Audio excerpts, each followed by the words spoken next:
Demorou, mas ela chegou. Luiz Obeldia não é mais técnico do Fluminense, foi demitido na manhã de hoje. Dá o seu like aqui no vídeo, aqui no IosFC, inscreva-se no canal, ative o sininho das notificações, participe e faça o vídeo com a gente, uma notícia urgente. Vou dar aqui meus pitacos a respeito dessa demissão do Luiz Obeldia do comando técnico do Fluminense. Ele deixa o comando do clube junto dos auxiliares Maxi Cubeiras, Carlos Grueso, Alejandro Escobar e o preparador Lucas Vivas, ele é preparador físico.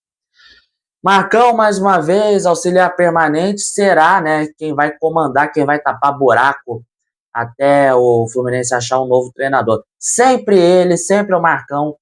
Não sei quem é o maior tapador de buraco da história ali quando alguém é demitido, alguém principal é demitido. Se é o Marcão no Fluminense ou se é a Ana Furtado quando ela ainda estava na Globo. Porque toda vez que alguém faltava, toda vez que alguém era demitido, os dois tapavam os buracos. E sempre taparam os buracos muito bem, né? O Marcão sempre bastante elogiado pela torcida do Fluminense, né? Joga bem ali quando tá comandando o clube. Ana Furtado, que sempre foi uma grande apresentadora, na minha opinião. O Zubeldia, cara, o Fluminense com o Luiz Zubeldia já tinha batido o teto desde antes da parada para a Copa do Mundo. Não apresentava um sinal de melhora, não apresentava evolução nenhuma. O futebol do Fluminense era de doer os olhos, de arder os olhos, não só dos próprios torcedores do clube, mas também de qualquer pessoa que gosta de futebol. Um futebol nojento, um futebol mal feito, maltrata a bola, ainda assim ganhava alguns joguinhos ali a colar por conta da individualidade de algum jogador, ganhava. Mas depois que a Copa acabou, o futebol brasileiro voltou, o Fluminense não ganhou nada, ficou só empatando e perdendo. E aí, cobranças caíram cada vez mais em cima da diretoria, principalmente depois da Copa do Brasil, quando o Fluminense perdeu para o Vasco, 3-1, uma derrota merecidíssima, diga-se de passagem. O Fluminense não viu a cor da bola no segundo jogo. O Pedro Emanuel montou o esquema ali do Vasco com 3 volantes. Vai jogar no contra-ataque para ganhar no cansaço dos caras e conseguiu. E o Fluminense ali, quando o caldo já estava entornando, qual que era a solução do Zubeldia? Hulk, Cano e Paulo Henrique Ganso. Se os 3 nomes estivessem ainda no auge, beleza, daria para entender. Mas eles estão em 2026, não estão jogando nada. O Hulk, uma contratação vinda do Atlético Mineiro, por mais que o Fluminense não tenha gastado nada por valor de transferência, é verdade, ele ganha o maior salário do clube e ele anda em campo. E qualquer falta, pode ser a falta ali da puta que pariu, desculpa o termo, o Hulk ainda vai riscar e vai mandar lá na arquibancada, como ele fez no jogo contra o Independiente Rivadavia. Contra o Rivadavia, vaias e vaias da torcida tricolor. Um futebol nojentíssimo, nojentíssimo, nojentíssimo. Eu que sou flamenguista, tô até aqui com a camisa do Flamengo. Se eu acho que o time comandado pelo Zubeldia já é um nojo, e é um nojo desde a época do São Paulo, tá? O São Paulo caía matando em cima dele. Mas era querido por alguns porque ele ficava comemorando igual maluco, não sei o que. Tem com certeza essa ala dentro da torcida do Fluminense. Mas, né, cara, quando o Fluminense... Eu tive uma opinião assim que era o seguinte. Quando o Fluminense perde pro Vasco na Copa do Brasil e a diretoria o mantém o Zubeldia no cargo, eu falei assim, ó, falei no off, eles estão deixando sangrar. O Matheus Montenegro está deixando sangrar para caso passe vergonha na Libertadores, para caso seja eliminado da Libertadores, ele seja demitido. Que aí sobraria só o Campeonato Brasileiro, o Fluminense está distante, está bem distante do Palmeiras, que é o líder do campeonato. Não tem mais chance praticamente nenhuma de ser campeão, só se fizer um milagre. Mas acho meio difícil do Fluminense arrumar alguma coisa ali na briga pelo título. No máximo pega a Libertadores. O time tem nomes ali com condições de levar o clube para a Libertadores, com toda a certeza do mundo, tem. Um dos alvos ali de críticas do Zubeldia, além desse futebol nojentíssimo, era ele não utilizar a base. Não tinha ninguém ali dos moleques de Xerém dentre os relacionados para o jogo contra o Vasco. Nem no banco de reservas algum moleque Xerém estava.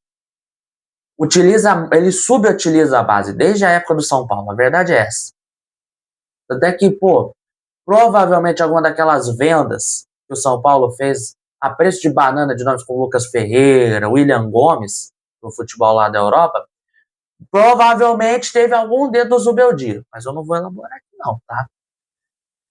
Mas era a minha opinião. Eu achava que a diretoria do Fluminense fosse deixar sangrar para depois que perder na Libertadores, no segundo jogo.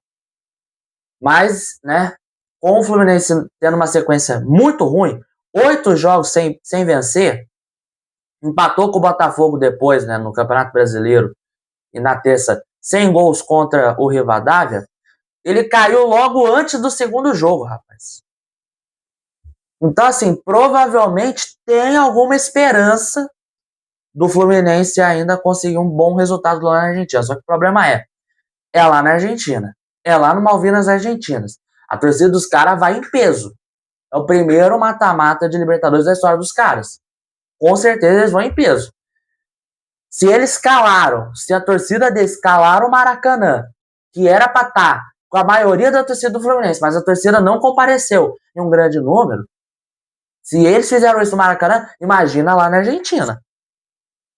Já é um ponto negativo pro time tricolor. E, cara, o desempenho, né, de fato, ali dos últimos meses, como tá falando na matéria do GE, foi o que mais gerou pressão no trabalho do treinador. Partidas suíças quase custaram a classificação desde antes do mata-mata. Desde ainda na fase de grupos. O Fluminense passou em segundo, dependendo de resultado do jogo do Bolívar. Num grupo que tinha ali Laguaira, Rivadavia e Bolívar. Impressionante, gente. Impressionante. Impressionante. No total, ali, o Zubeldia chegou no Fluminense em setembro do ano passado. Foram 61 partidas, 30 vitórias, 18 empates e 13 derrotas. O melhor resultado foi um quarto lugar no Campeonato Brasileiro do ano passado e sofreu em classes decisivos. Perdeu 2 vezes na Copa do Brasil pro Vasco. Caiu na semifinal do ano passado, caiu nas oitavas desse ano. E no Carioca foi vice-campeão pro Flamengo. Os clássicos atormentam sem dúvidas nenhuma o torcedor tricolor. Perde pro Flamengo, perde pro Botafogo, perde pro Vasco. Se é que contra o Botafogo nesse ano até ganhou no Campeonato Brasileiro, ganhou de 2-1 no primeiro turno lá em fevereiro. Mas ainda assim, em clássicos, o Fluminense se borra todo sob o comando de Zubeldia. Nem parece aquele time, por exemplo, do Fernando Diniz, que botava, por exemplo, o Flamengo bilionário, um dos melhores elencos do Flamengo da história, na roda. Abel Braga, né, que dava trabalho também, enfim. Mas é isso, o Marcão comanda o Fluminense nos próximos jogos, já vai comandar o clube contra o Palmeiras, jogo no sábado, pelo Campeonato Brasileiro no Maracanã. Vamos ver como é que o Marcão vai sair, gente. E é isso então, esse aí é o vídeo ali sobre a queda do Zubeldia do cargo do Fluminense, como treinador bem medíocre, na verdade bem abaixo do medíocre, péssimo, muito superestimado, a verdade é essa, esse cara é muito superestimado. E aí, você tem alguma opinião? Você é torcedor, você é torcedora? Comenta aqui embaixo, por favor, a gente vai estar lendo, vai estar respondendo. Compartilha, inscreva-se no canal, ative o sininho das notificações. Tamo junto.